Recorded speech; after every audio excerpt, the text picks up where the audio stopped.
വിവേകമുള്ളവനാകുക. സദൃശവാക്യങ്ങൾ 22 അധ്യായം 3 വാക്യമാണ് നാം ചിന്തിക്കുന്നത്. നമുക്ക് ജീവിതയാത്രയിൽ പഠനം, നല്ല ജോലി, നല്ല ശമ്പളം, ഉന്നതമായ സ്വാധീനങ്ങളെല്ലാം നമുക്കുണ്ട്.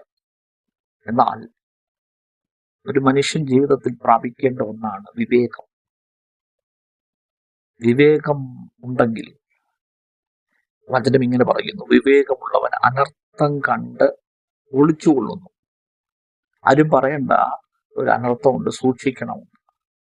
വിവേകമുള്ളവൻ അത് മുൻകൂട്ടി കാണും. വിവേകമുള്ളവൻ ചിലത് അനർത്ഥത്തെ കണ്ടിട്ട് അനർത്ഥം വരാതെ ഒളിച്ചുകൊള്ളും. വിവേകമില്ലെങ്കിലോ അടുത്ത വാക്യത്തിൽ പറയുന്നു, നേരെ ചെന്ന് അവൻ അതിനകത്ത് അകപ്പെടുന്നു. വിവേകമില്ലെങ്കിൽ പലതിനകത്തും ചെന്ന് അകപ്പെടും.